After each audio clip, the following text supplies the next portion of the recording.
I want to take a minute and show everybody what I've been working on recently. So what's really been interesting to me is exploring, of all the different businesses that I could buy in the United States, which one is the best possible investment. And I built this pipeline. Essentially, what it does is it analyzes every business for sale in the United States. Okay, right now I'm just looking at pizza spots. Sometimes I look at insurance spots, etc. But what I do here, I'm just going to just show you. I'm going to keep this kind of pretty tight and hopefully quick. I do a couple filters here, just pizza. I'm analyzing here 1,000 different deals. I'm only looking at Republican states because as a business owner, there's certain advantages that I like about operating in Republican states. And then I just kind of look at a certain deal size. I look at a certain take-home income or seller discretionary earning minimum. And I'm looking here at deals with a certain value multiple, meaning I'm not going to pay more than a certain multiple of the seller discretionary earnings. Okay, so I'm quickly here going from 1,000 deals to about 13, and most of these I've either already made offers on and lost or passed. Here's the one deal that I'm currently analyzing.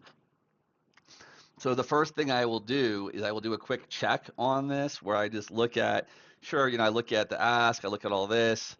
This is pulling from a listing. I have a scraper that I built. It pulls from all these listings every day, all these sites like Biz Buy Sell, and it pulls out the essential information, which is essentially these things here, the revenue, the asking price, the multiple, the cash flow, and it'll do some AI analysis and it'll determine if it's full service or quick service. This one actually does have a couple of seats in it and is full service. Usually I only look at quick service, but this one is very interesting because it only has, it only has 8 seats. But look, that's not the main point. The real thing I look at here is I look at what do I look at? I go over here and I look at finance and I look at after if I was to finance this through the SBA and they're going to, finance 90% of the purchase price, what would be my take-home cash after debt service? And what I look for is deals that are over 200,000. Okay, I think I have that here. That's over here as a filter. This is take-home cash minimum. Okay, so now I start getting excited when I see a deal like this. This multiple is crazy low. Debt service is great. All right, everyone's always like, okay, it's too good to be true. Let's go to the next level of analysis. Where is it? Now, a lot of times what I'll do is I'll build out this analysis tab and we get into some stuff here that's pretty sophisticated. But what's more interesting, I'm not even going to step into this. What I want to show you guys is what I just built today, which is what I've been doing essentially is I'm writing essentially different workflows, which, I do this thing like Underwrite, and then I've got different underwriting workflows that I do. This is right now on this menu, I just have the tax analysis workflow.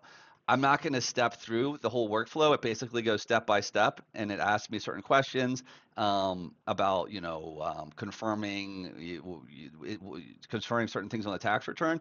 But it takes me about 3 minutes to go through, and the final result is this, which is a consistent template of a PDF, which is always the exact formatted the exact same way. And it essentially shows me, okay, here's all the information from the listing, right? That first step, here's the claimed earnings and the claimed revenue. And then it goes through the tax returns and it goes year by year. And it shows me what do the tax returns what do the tax returns say the earnings are? And it basically is looking at the net income, and it's also taking this officer compensation from the tax return, and it's putting it together. And it's just giving me a simplified version. Now, so these tax returns are saying that the tax returns are saying that the seller discretionary earnings is 279, 277. That is really important. Okay, and again, this is always using it running the same way, the same workflow, the same report. I'm gonna make another video after this if anyone cares to show how I do that, but right now I'm gonna focus on the what. So what's really interesting here is this is, again, first stating what the listing claimed, and now it's saying what did the tax returns support. So these tax returns are supporting these earning numbers. So now what I can do is I can say if I offer different prices, what will be my debt service ratio? Okay, will it be bankable? Can I borrow 90% from the SBA? And I look at, what is this debt service ratio at 3.2? I mean, at the asking price, at 10% over, at 20% over, et cetera. I also say if I ask the seller to hold a note, I'm doing this as this is the SBA at 80% with a 9.75% note, which is basically the worst possible case.